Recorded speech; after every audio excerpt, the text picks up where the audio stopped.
Il y a des messages, vous ne comprenez pas pourquoi Dieu voudrait qu'on parle de ces choses. Quand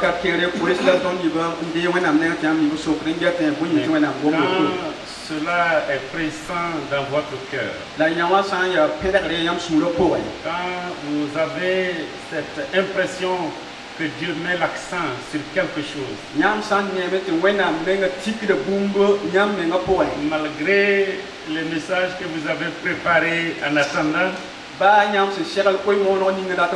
vous êtes obligé de faire ce message. Ce n'est pas un message nouveau, parce que la parole de Dieu est la même. Elle ne change pas, mais elle est riche. Et l'Esprit de Dieu nous permet de comprendre sa parole et permet de l'interpréter. Et nous pouvons lire un passage plusieurs fois. Et l'Esprit nous parle de diverses manières sur le même passage. Parce que cette parole est vivante. Et l'Esprit qui l'a inspiré est vivant. L'auteur de la parole qui est Dieu lui-même est vivant. Et la parole de Dieu nous dit que nous aussi, nous sommes des pierres vivantes dans un édifice vivant.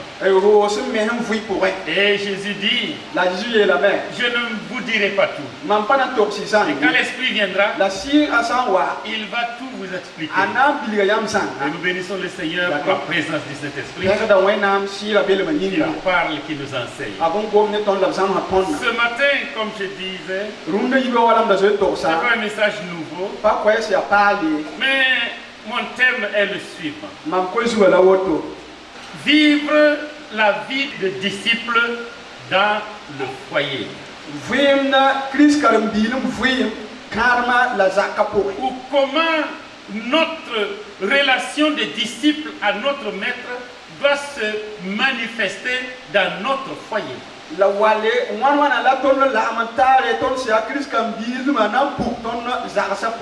a dit, la foi là c'est dans l'église. Quand on sort, chacun se débrouille. Mais la foi, ce n'est pas dans l'église seulement. La foi, c'est dans tous les aspects de la vie. Dans notre marche avec Dieu. Ce n'est pas seulement à l'église. D'ailleurs, notre présence à l'église chaque semaine ne dépasse pas. Dimanche, ça ne dépasse pas de loin 3 heures. Et dans la semaine, c'est 1h30 ou 2 heures. Mais tout le reste, qu'est-ce que nous faisons? Tout le reste doit permettre à chacun de nous de manifester notre relation avec Christ. Notre engagement envers lui dans tous les aspects et les domaines de notre vie. Et je vous l'ai déjà dit, la foi chrétienne est relation. Et je dirais encore, c'est relation restaurée. La foi chrétienne est relation restaurée. Une restauration de notre relation avec le Dieu vivant. Quand nous étions loin de lui, par nos péchés, nos offenses et nos iniquités, il est venu restaurer cette relation en donnant son fils qui a été crucifié. Son corps a été meurtri. Son sang a coulé pour que d'enfants des ténèbres nous devenions enfants de lumière. Quand nous n'étions pas le peuple de Dieu, nous devenons les enfants de Dieu. Et cette restauration de relation doit se manifester dans notre foyer. Et quand je parle de foyer, Il y en a qui vont dire, bon, comme nous n'est pas encore mariés, ça ne nous concerne pas. Mais le foyer, tout le monde vit dedans. Le mari, la femme et les enfants. Et il y a les oncles qui sont dedans. Les cousins sont là.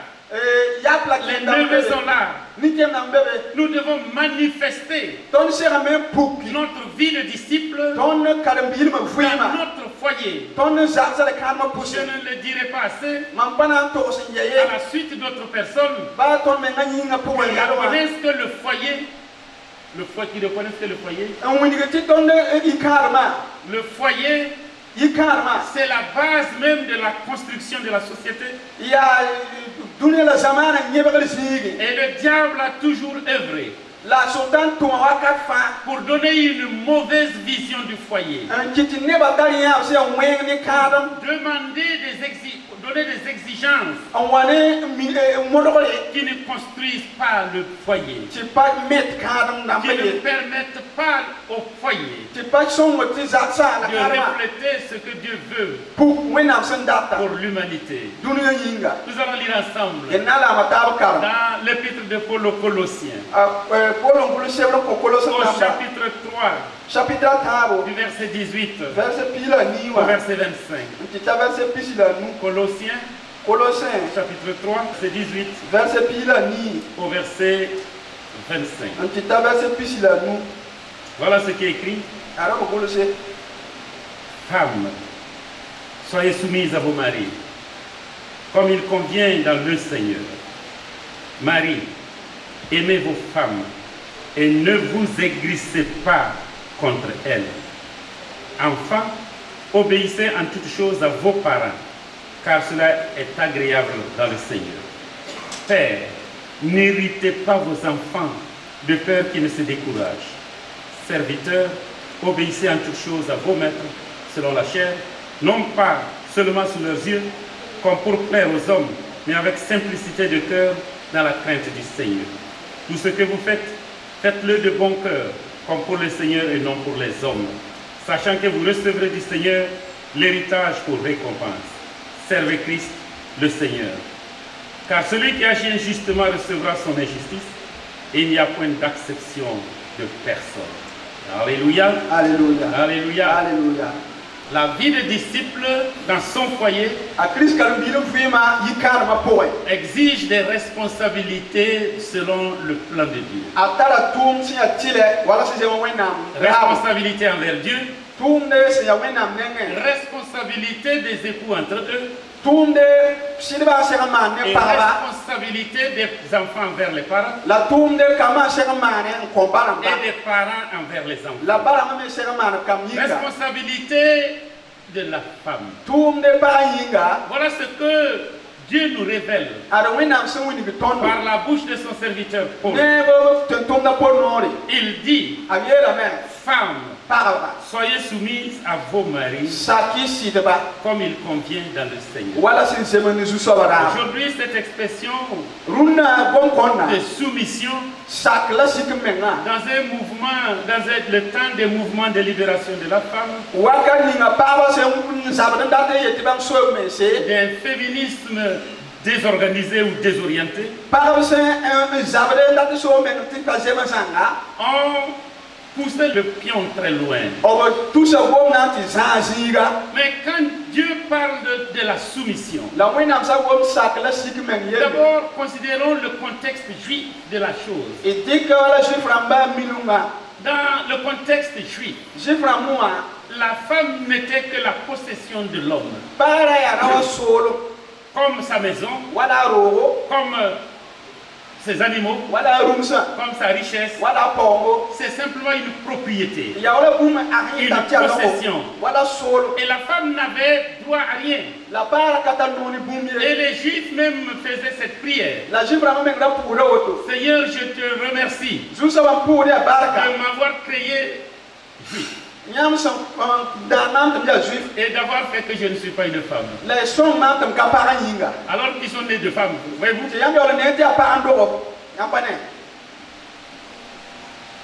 Et le contexte grec de l'époque également. La grecque parce que c'était la culture grecque qui était la culture environnante. La femme n'avait pas le droit d'aller en public. Elle était à la maison, elle était enfermée. Elle ne peut sortir en public qu'accompagnée par quelqu'un d'autre. Vous connaissez que les fils d'Agar, les fils d'Agar n'ont rien inventé, ils ont hérité de cette culture grecque.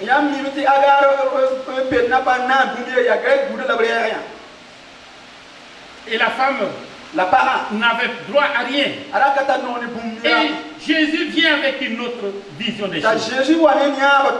Il dit, soyez soumis.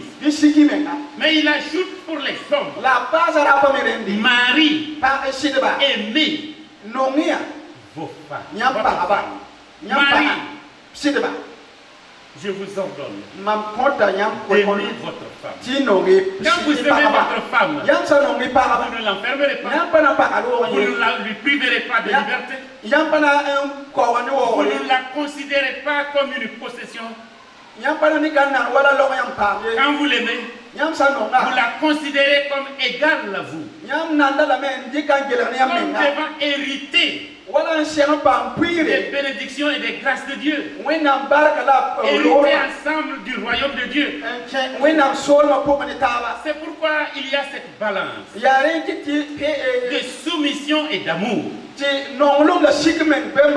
La soumission, c'est tout juste un ordre de marche.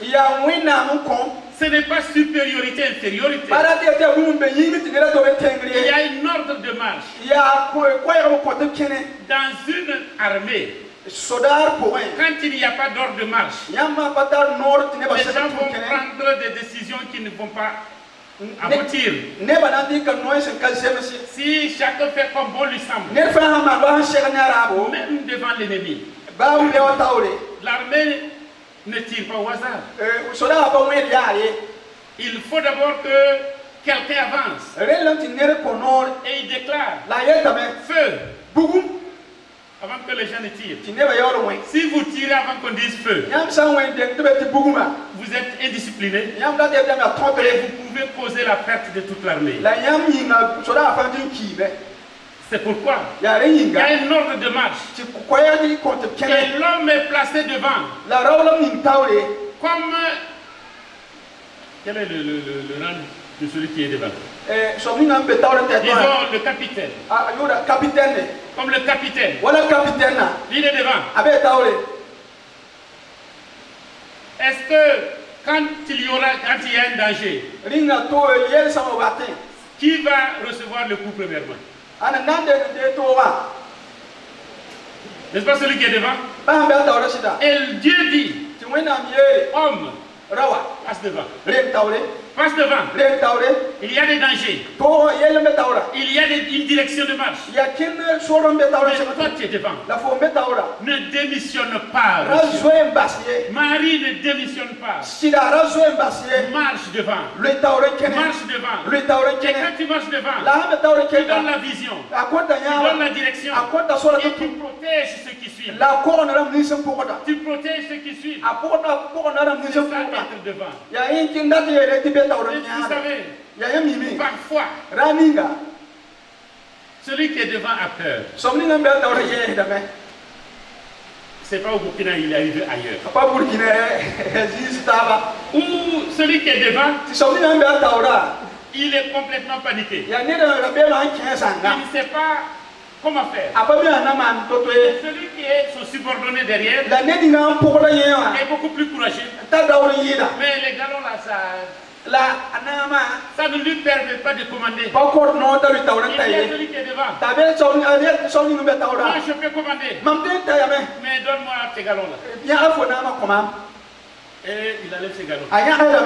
Il donne au caporal ou au sergent. Revêtu de cette autorité, lui donne les directives. Et ça marche. Pour dire, homme, la soumission de nos épouses, ce n'est pas esclavage, ce n'est pas servitude, c'est même une soumission qui exige notre amour, qui exige notre considération, qui exige notre appréciation. Et en tant que disciple de Jésus-Christ, dans nos foyers, le monde doit voir cela. Notre famille doit remarquer cela. Que nous sommes responsables. Nous sommes responsables de la marche de notre famille. Nous sommes responsables de la vision. Nous sommes responsables de pourvoir aux besoins de la famille.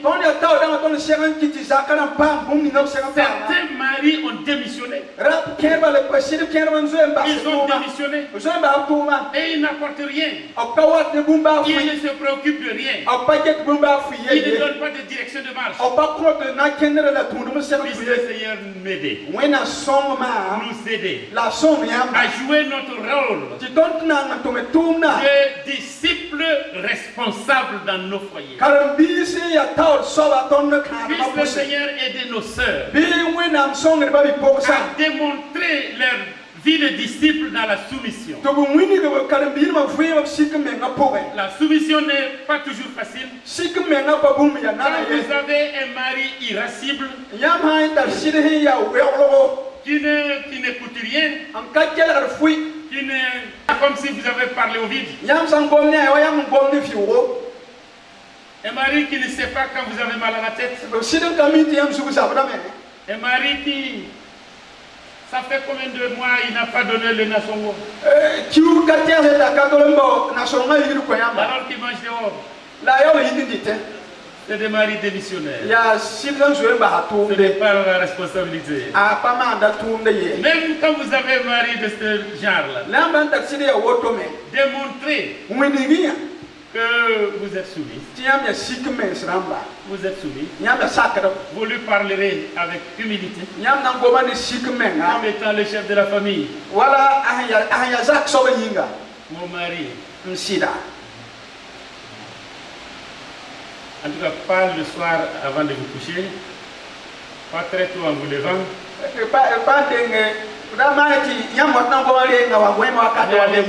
Propice. Mon mari, si on ne prend pas les dispositions maintenant, d'ici la semaine prochaine, le riz va finir.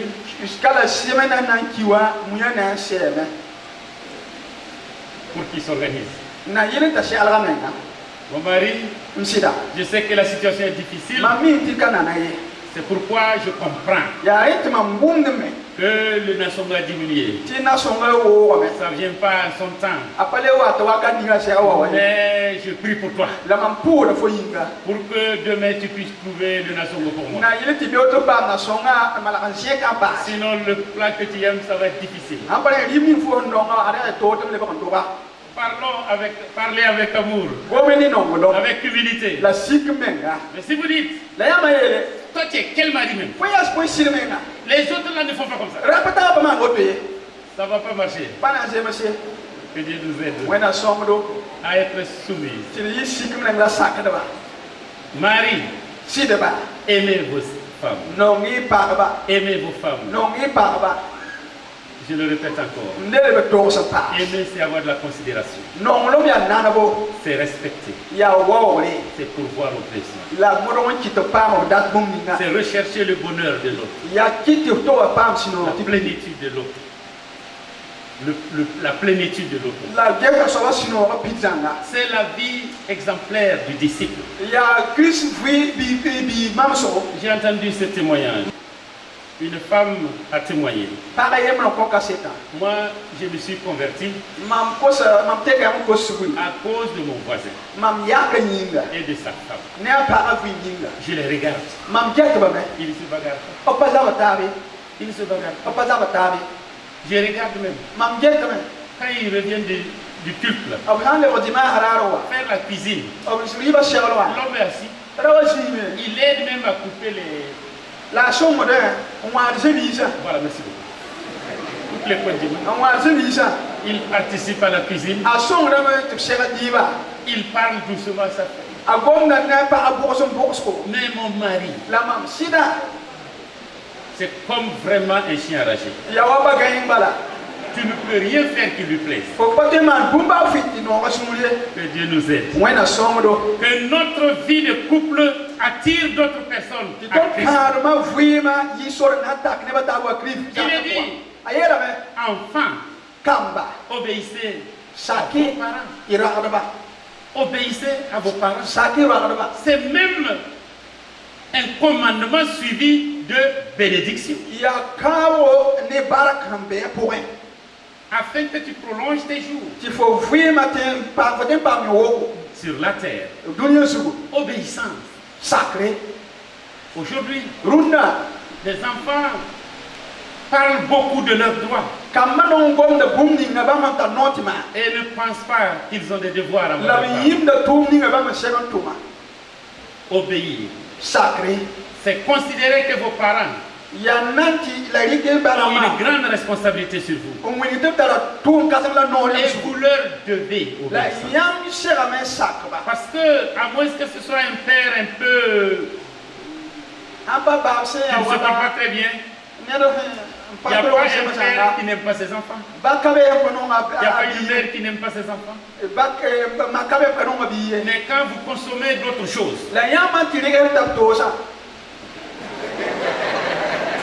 ça peut déformer votre vue sur vos enfants. Les enfants doivent obéir aux parents. Et les parents doivent tout faire pour ne pas irriter les enfants. Quand nous lisons dans Job chapitre 1, verset 1 à 3, nous voyons la vie d'un homme qui craint Dieu.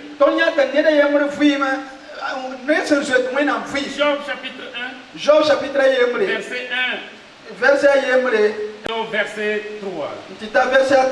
Voilà ce qui est écrit. Il y avait dans le pays d'Ouz un homme qui s'appelait Job. Et cet homme était intègre et droit. Il craignait Dieu et se détournait du mal. Il lui naquit 7 fils et 3 filles.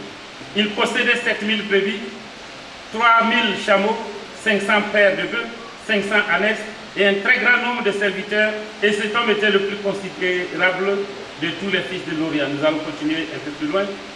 Ses fils allaient les uns chez les autres et donnaient tour à tour un festin, et ils invitaient leurs 3 sœurs à manger et à boire avec eux. Et quand les jours de festin étaient passés, Job appelait et sanctifiait ses fils, puis il se levait de bon matin et offrait pour chacun d'eux un holocauste, car Job disait, peut-être mes fils ont-ils péché et ont-ils offensé Dieu dans leur cœur. C'est ainsi que Job avait coutume de faire. Voilà, Job. La Bible nous dit qu'il était un homme juste, un homme intègre, un homme qui craignait Dieu, un homme qui honorait Dieu, un homme qui vivait cela dans sa famille. Il était très riche. Il est dit que parmi les fils d'Orient, il était considéré.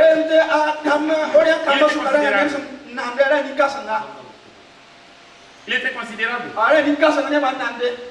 Il était riche. Des gens très riches. Considérés. La richesse a éloigné beaucoup d'hommes de Dieu. Les gens ont passé le temps à prier. Seigneur, je veux le pain quotidien. Et Dieu a donné plus que le pain quotidien. Et ils se sont détournés de Dieu. Quand j'étais en Éthiopie, j'ai entendu ce témoignage. Un homme, il était dans la misère. Et même ses culottes étaient trouées. Ses choses, il n'avait même pas de chaussettes. Les chaussures, il mettait des pointes pour que ça ne se détache pas. Il est venu voir un pasteur. Le pasteur prie pour moi. Si Dieu m'exauce, si j'ai mon pain quotidien, moi je servirai Dieu. Et Dieu l'a touché. Dieu l'a béni spécialement. Il est devenu riche. Belle maison. beaucoup de voitures, une grande entreprise. Et un jour, Dieu a suscité un évangéliste. Va chez l'homme riche. Donne-lui un seul mot. Et lui, il avait très peur. Qui peut l'approcher? Mais l'esprit l'a poussé. Il est allé. Il a sonné à la porte. Il est rentré. Il avait peur de s'asseoir sur les poussins quand on lui a demandé, les fauteuils quand on lui a demandé de s'asseoir. Il voulait s'asseoir par terre. Il a dit, assieds-toi là. Et l'homme riche tournait sa clé de voiture. Et l'évangéliste a dit, Dieu m'a envoyé avec un seul mot. Je te dis, rappelle-toi de tes culottes trouées.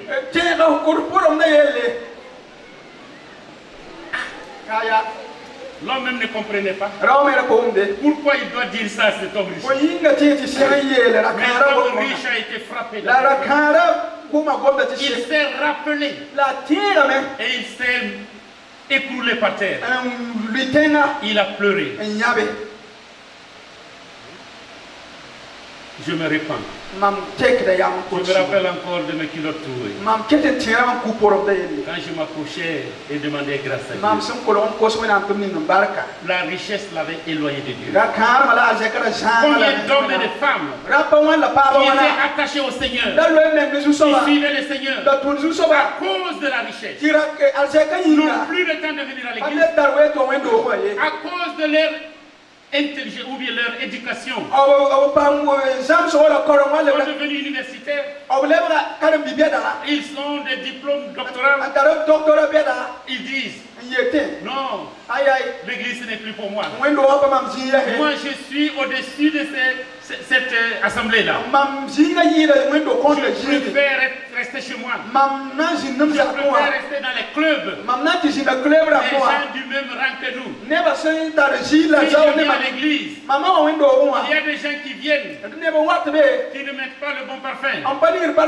Il y a des gens qui viennent, ils n'ont pas la hauteur d'expression que nous avons. Même est illettré. Il ne comprend rien à la philosophie.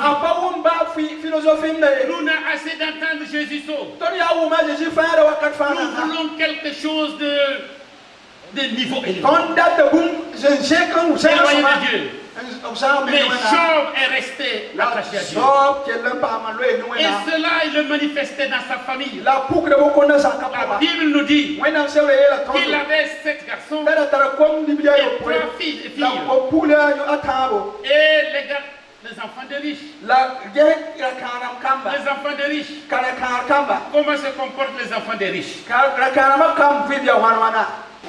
Mais les enfants des riches, ils ont des comportements qui les éloignent de Dieu.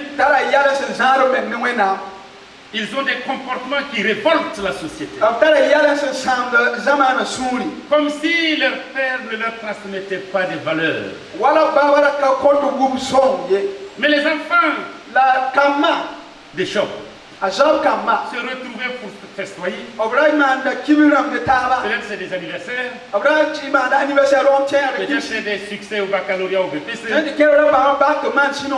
Mais Job, à la fin de chaque cérémonie, chaque fête, il appelait ses enfants, il les sanctifiait, il les purifiait, il offrait des sacrifices, il même des holocaustes, pour que ces enfants-là ne soient pas dans le péché, pour que le péché n'entache pas leur vie. Il se dit peut-être, quand ils étaient ensemble, ils ont eu de mauvaises pensées, ils ont parlé mal, ils ont agi contrairement à la volonté de Dieu. Je vais les purifier, je vais les sanctifier. Responsabilité d'un père disciple, d'un père qui connaît Dieu, qui aime Dieu, même étant très riche. Il doit appeler ses enfants pour leur dire clairement, ta démarche n'honore pas Dieu. Reviens à la volonté de Dieu. Reviens sur le chemin de Dieu. Ne soyons pas comme Élie, le sacrificateur, qui regardait ses enfants offenser Dieu. Les enfants qui auraient dû devenir sacrificateurs, il les a laissés faire comme il voulait. Et la malédiction est tombée sur les enfants. Et les deux fils sont morts le même jour. Élie est mort ce jour-là. Et sa belle-fille s'est simplement courbée et accouchée. Ikabod. Puisse le Seigneur nous aider. En tant que disciples, à être des sacrificateurs pour nos enfants, à veiller sur la vie spirituelle de nos enfants et les aider à marcher dans le droit chemin. Job et sa femme n'est pas. Quand nous lisons la suite du récit, dans sa grande douleur, dans sa grande souffrance, quand il a été frappé par la perte de ses enfants, de tous ses biens, même sa santé, il était dans la cendre, se grattant jour et nuit, incapable de dormir. Finalement, sa femme le regarde et sa femme lui dit: insulte Dieu, injurie Dieu et meurt. Ça vaut mieux de souffrir comme ça. Il vaut mieux abandonner Dieu, se révolter contre Dieu, invectiver Dieu, injurier Dieu. Et Dieu dans sa colère, il va te frapper. Tu vas mourir. Et cela sera fini. Est-ce que c'est un bon conseil?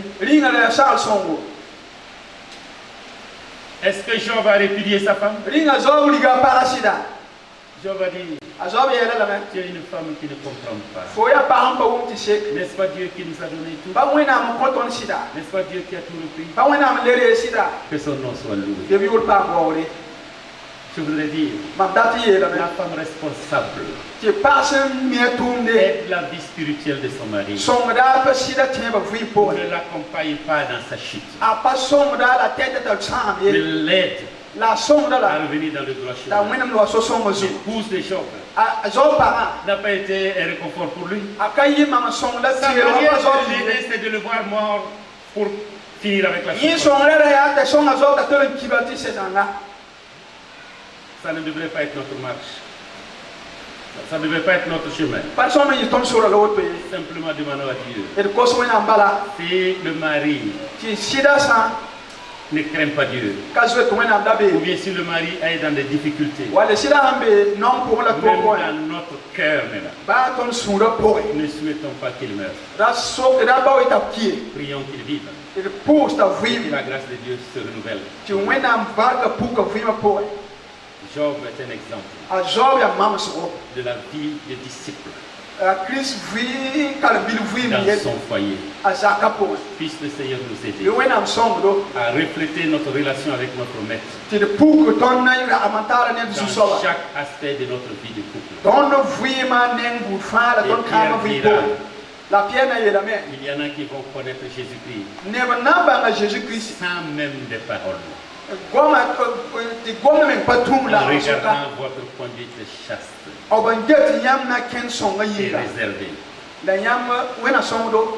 Que le Seigneur nous aide à manifester cela dans notre foyer. Peut-être que quelqu'un qui m'écoute ce matin a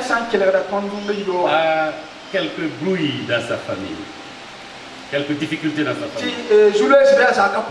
Entre lui, son mari, entre elle, son mari, lui, sa femme, ou les relations avec les enfants. Puisse le Seigneur nous aider à manifester notre vie de disciple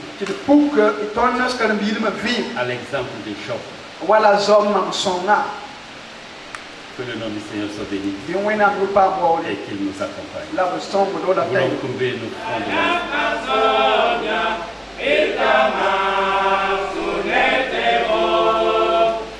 Seigneur, encore ce soir,